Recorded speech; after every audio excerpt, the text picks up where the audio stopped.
The Premature Burial by Edgar Allan Poe. There are certain themes of which the interest is all-absorbing, but which are too entirely horrible for the purposes of legitimate fiction. These the mere romanticist must eschew, if he did not wish to offend or to disgust. They are with propriety handled only when the severity and majesty of truth sanctify and sustain them. We thrill, for example, with the most intense of pleasurable pain over the accounts of the passage of the Beresina, or of the earthquake at Lisbon, or of the plague at London, or of the massacre of St. Bartholomew, or of the stifling of the 123 prisoners in the Black Hole at Calcutta. But in these accounts it is the fact, it is the reality, it is the history which excites. As inventions, we should regard them with simple abhorrence. I have mentioned some few of the more prominent and august calamities on record, but in these it is the extent, not less than the character of the calamity, which so vividly impresses the fancy. I need not remind the reader that, from the long and weird catalogue of human miseries, I might have selected many individual instances more replete with essential suffering than any of these vast generalities of disaster. The true wretchedness, indeed the ultimate woe, is particular, not diffuse. That the ghastly extremes of agony are endured by man the unit and never by man the mass, for this let us thank a merciful God. To be buried while alive is, beyond question, the most terrific of these extremes which has ever fallen to the lot of mere mortality. That it has frequently, very frequently, so fallen will scarcely be denied by those who think. The boundaries which divide life from death are at best shadowy and vague. Who shall say where the one ends and where the other begins? We know that there are diseases in which occur total cessations of all the apparent functions of vitality, and yet in which these cessations are merely suspensions, properly so called. They are only temporary pauses in the incomprehensible mechanism. A certain period elapses, and some unseen mysterious principle again sets in motion the magic pinions and the wizard wheels. The silver cord was not forever loosed, nor the golden bowl irreparably broken. But where, meantime, was the soul? Apart, however, from the inevitable conclusion a priori that such causes must produce such effects, that the well-known occurrence of such cases of suspended animation must naturally give rise, now and then, to premature interments, apart from this consideration, we have the direct testimony of medical and ordinary experience to prove that a vast number of such interments have actually taken place. I might refer at once, if necessary, to 100 well-authenticated instances. One of very remarkable character, and of which the circumstances may be fresh in the memory of some of my readers, occurred not very long ago in the neighbouring city of Baltimore, where it occasioned a painful, intense, and widely extended excitement. The wife of one of the most respectable citizens, a lawyer of eminence and a member of Congress, was seized with a sudden and unaccountable illness, which completely baffled the skill of her physicians. After much suffering, she died, or was supposed to die. No one suspected, indeed, or had reason to suspect, that she was not actually dead. She presented all the ordinary appearances of death. The face assumed the usual pinched and sunken outline. The lips were of the usual marble pallor. The eyes were lustreless. There was no warmth. Pulsation had ceased. For 3 days the body was preserved unburied, during which it had acquired a stony rigidity. The funeral, in short, was hastened on account of the rapid advance of what was supposed to be decomposition. The lady was deposited in her family vault, which, for 3 subsequent years, was undisturbed. At the expiration of this term it was opened for the reception of a sarcophagus, but, alas, how fearful a shock awaited the husband, who personally threw open the door. As its portal swung outwardly back, some white-apparelled object fell rattling within his arms. It was the skeleton of his wife, in her yet unmoulded shroud.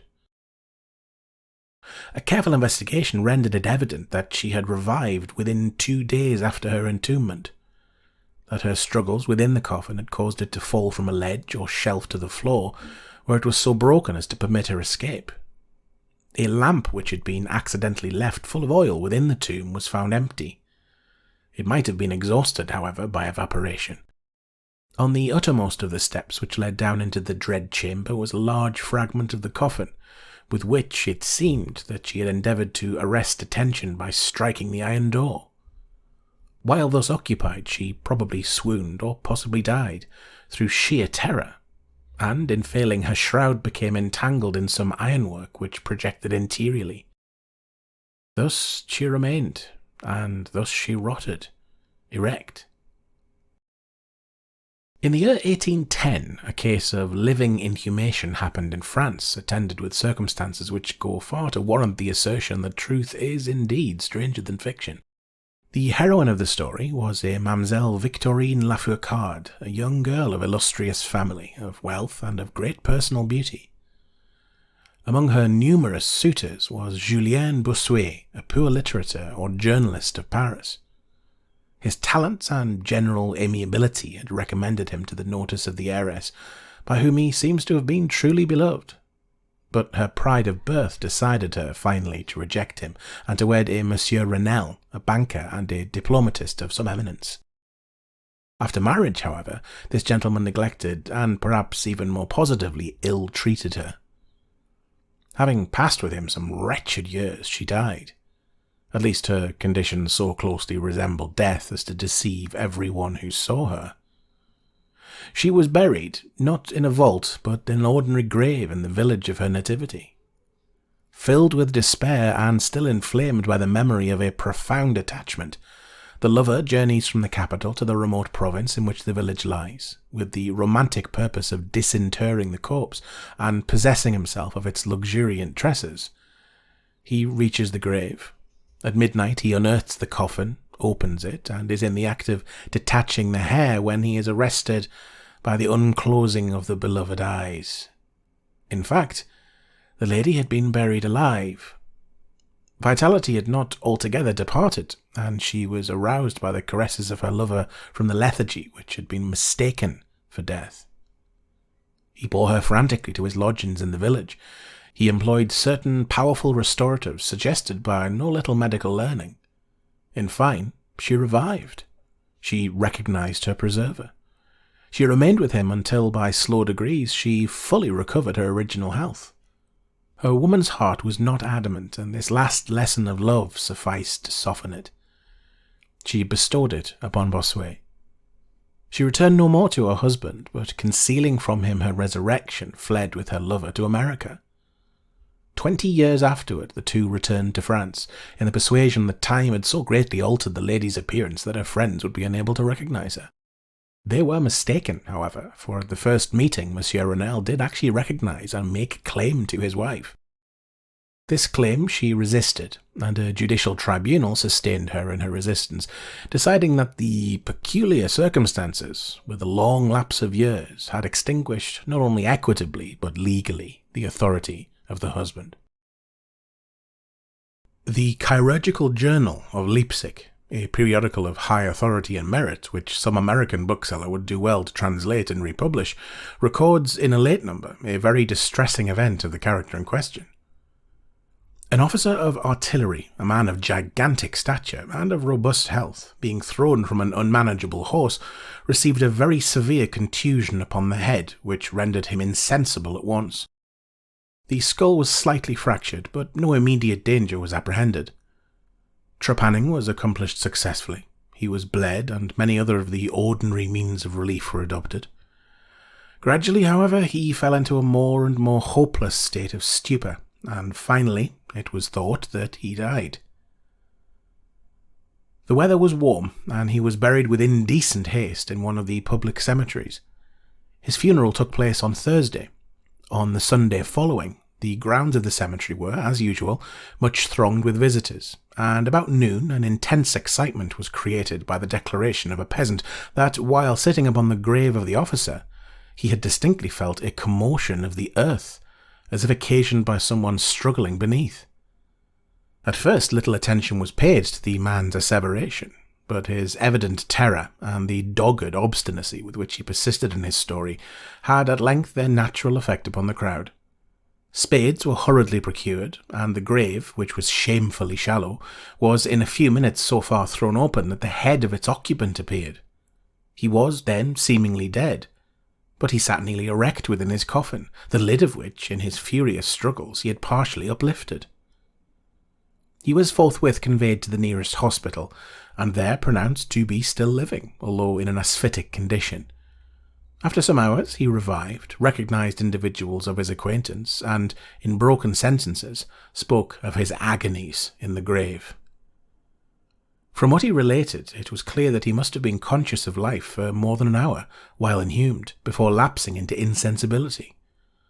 The grave was carelessly and loosely filled with an exceedingly porous soil, and thus some air was necessarily admitted. He heard the footsteps of the crowd overhead, and endeavoured to make himself heard in turn. It was the tumult within the grounds of the cemetery, he said, which appeared to awaken him from a deep sleep. But no sooner was he awake than he became fully aware of the awful horrors of his position. This patient, it is recorded, was doing well and seemed to be in a fair way of ultimate recovery, but fell a victim to the quackeries of medical experiment. The galvanic battery was applied, and he suddenly expired in one of those ecstatic paroxysms which occasionally it superinduces. The mention of the galvanic battery, nevertheless, recalls to my memory a well-known and very extraordinary case in point, where its action proved the means of restoring to animation a young attorney of London, who had been interred for 2 days. This occurred in 1831, and created at the time a very profound sensation wherever it was made the subject of converse. The patient, Mr. Edward Stapleton, had died apparently of typhus fever, accompanied with some anomalous symptoms, which had excited the curiosity of his medical attendants. Upon his seeming decease, his friends were requested to sanction a post-mortem examination, but declined to permit it. As often happens when such refusals are made, the practitioners resolved to disinter the body and dissect it at leisure in private. Arrangements were easily effected with some of the numerous corps of body snatchers with which London abounds, and upon the 3rd night after the funeral the supposed corpse was unearthed from a grave 8 feet deep, and deposited in the opening chamber of one of the private hospitals. An incision of some extent had been actually made in the abdomen, when the fresh and undecayed appearance of the subject suggested an application of the battery.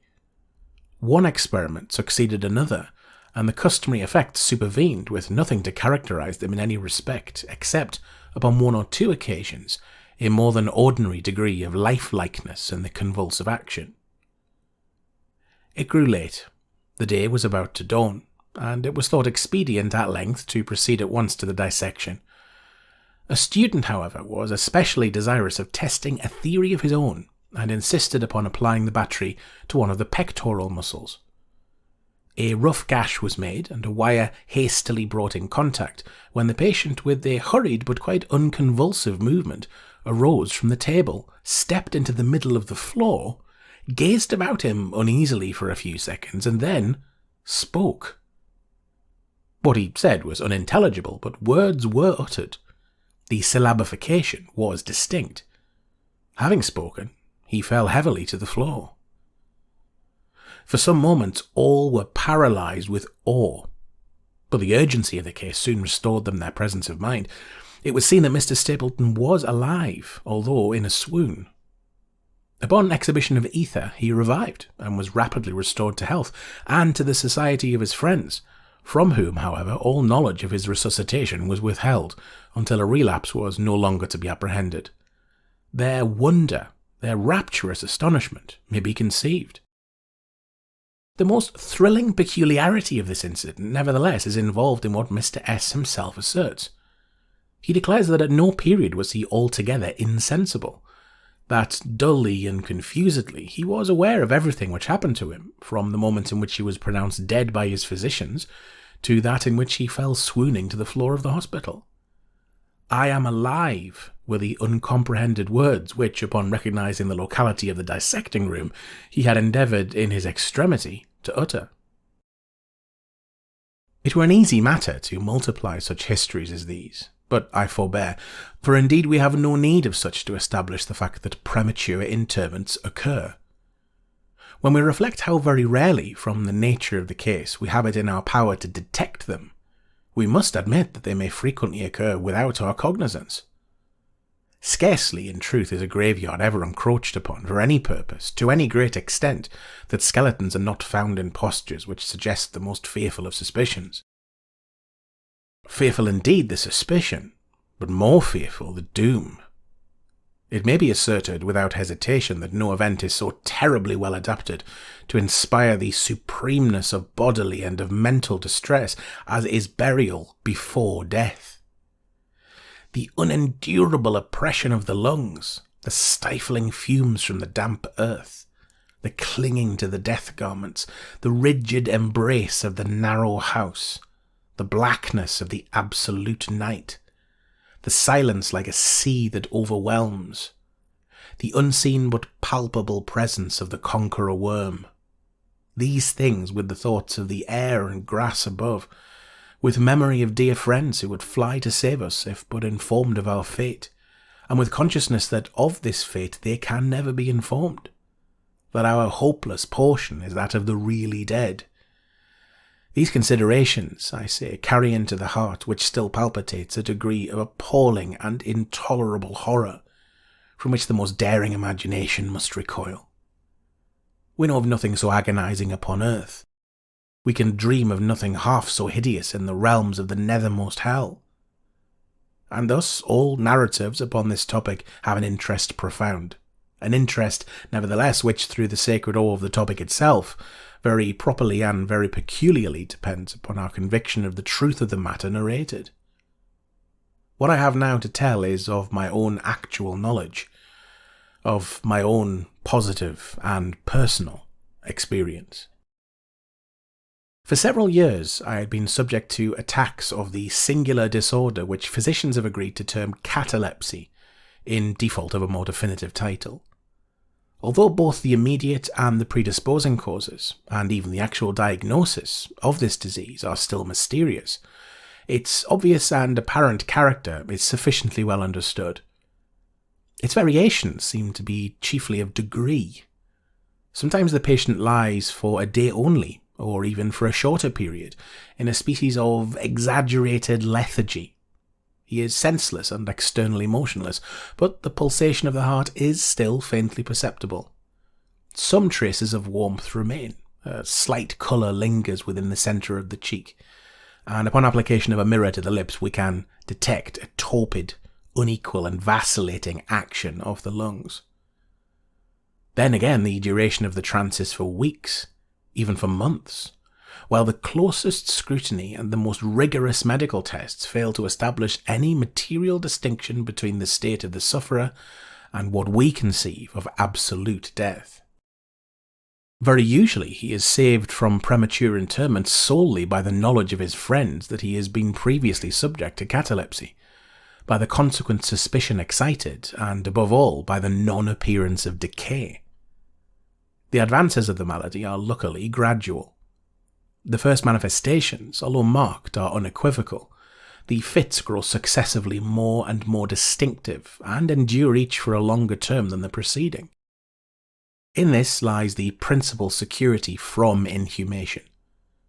The unfortunate whose first attack should be of the extreme character which is occasionally seen would almost inevitably be consigned alive to the tomb. My own case differed in no important particular from those mentioned in medical books. Sometimes, without any apparent cause, I sank little by little into a condition of hemi-syncope, or half-swoon, and in this condition, without pain, without ability to stir, or, strictly speaking, to think, but with a dull, lethargic consciousness of life and of the presence of those who surrounded my bed, I remained until the crisis of the disease restored me, suddenly, to perfect sensation. At other times I was quickly and impetuously smitten. I grew sick and numb and chilly and dizzy, and so fell prostrate at once. Then, for weeks, all was void and black and silent, and nothing became the universe. Total annihilation could be no more. From these latter attacks I awoke, however, with a gradation slow in proportion to the suddenness of the seizure. just as the day dawns to the friendless and houseless beggar who roams the streets throughout the long, desolate winter night.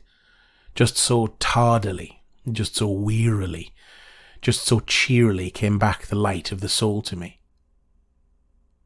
Apart from the tendency to trance, however, my general health appeared to be good, nor could I perceive that it was at all affected by the one prevalent malady, unless, indeed, an idiosyncrasy in my ordinary sleep may be looked upon as superinduced. Upon awaking from slumber, I could never gain at once thorough possession of my senses, and always remained for many minutes in much bewilderment and perplexity. The mental faculties in general, but the memory in especial, being in a condition of absolute abeyance. In all that I endured, there was no physical suffering, but of moral distress an infinitude. My fancy grew charnel. I talked of worms, of tombs and epitaphs. I was lost in reveries of death, and the idea of premature burial held continual possession of my brain. The ghastly danger to which I was subjected haunted me day and night.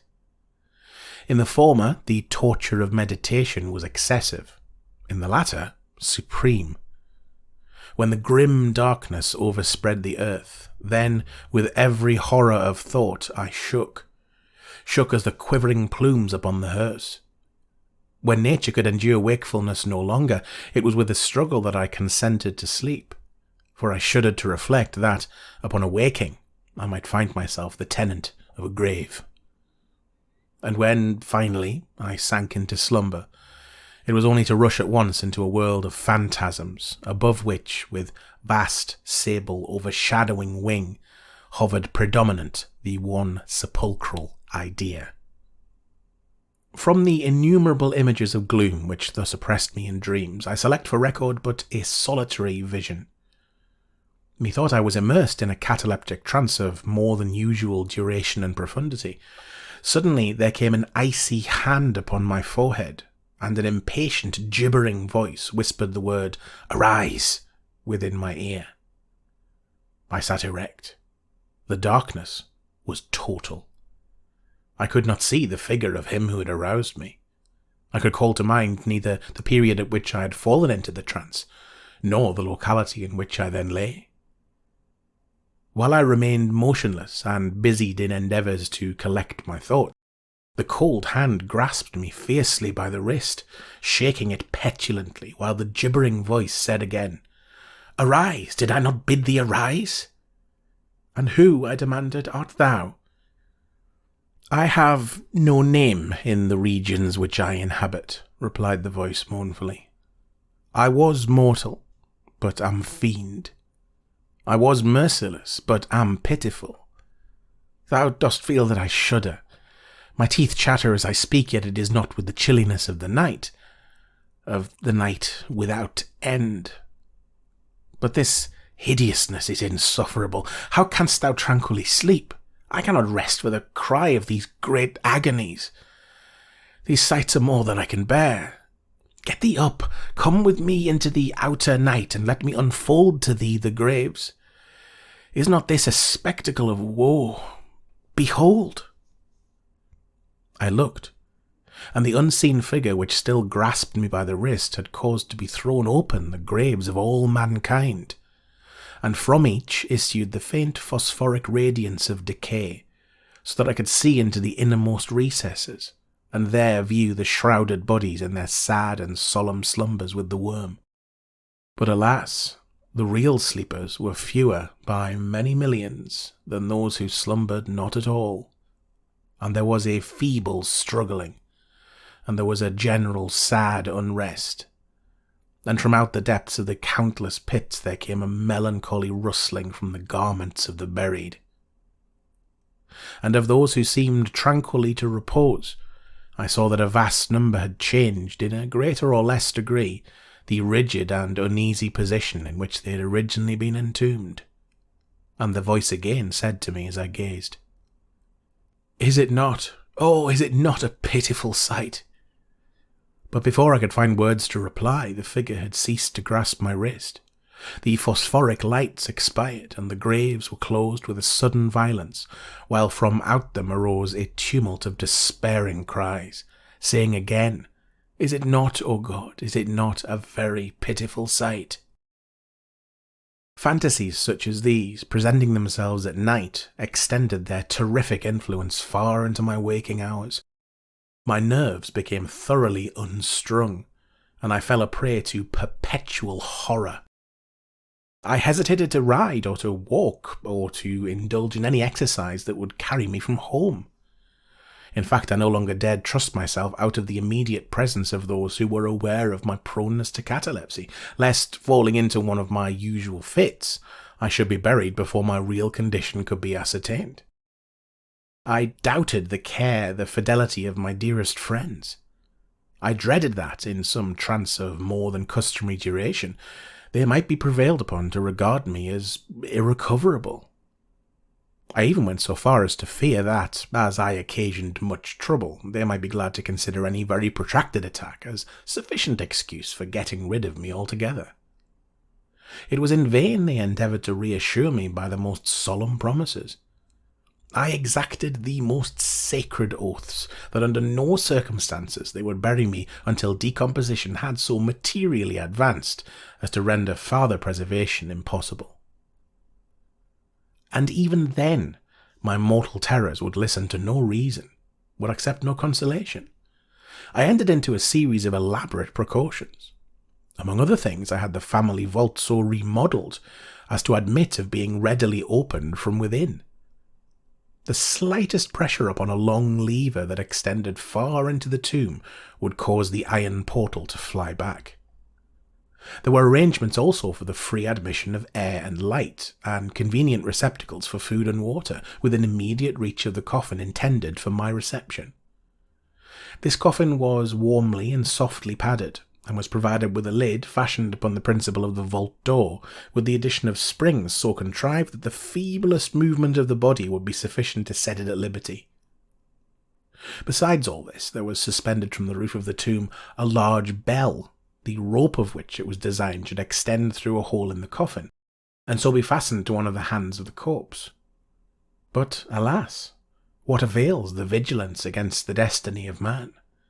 Not even these well-contrived securities suffice to save from the uttermost agonies of living inhumation a wretch to these agonies foredoomed. There arrived an epoch, as often before there had arrived, in which I found myself emerging from total unconsciousness into the first feeble and indefinite sense of existence.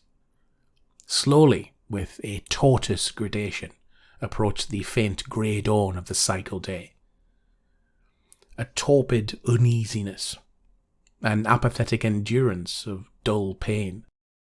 No care, no hope, no effort. Then, after a long interval, a ringing in the ears. Then, after a lapse still longer, a prickling or tingling sensation in the extremities. Then a seemingly eternal period of pleasurable quiescence, during which the awakening feelings are struggling into thought. Then a brief re-sinking into nonentity. Then a sudden recovery. At length, a slight quivering of an eyelid, and immediately thereupon an electric shock of a terror, deadly and indefinite, which sends the blood in torrents from the temples to the heart. And now the first positive effort to think. And now the first endeavour to remember. And now a partial and evanescent success. And now the memory has so far regained its dominion that, in some measure, I am cognizant of my state. I feel that I am not awaking from ordinary sleep. I recollect that I have been subject to catalepsy. And now, at last, as if by the rush of an ocean, my shuddering spirit is overwhelmed by the one grim danger, by the one spectral and ever-prevalent idea.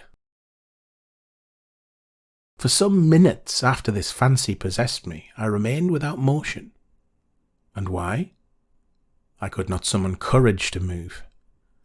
I dared not make the effort which was to satisfy me of my fate, and yet there was something at my heart which whispered me it was sure. Despair, such as no other species of wretchedness ever calls into being.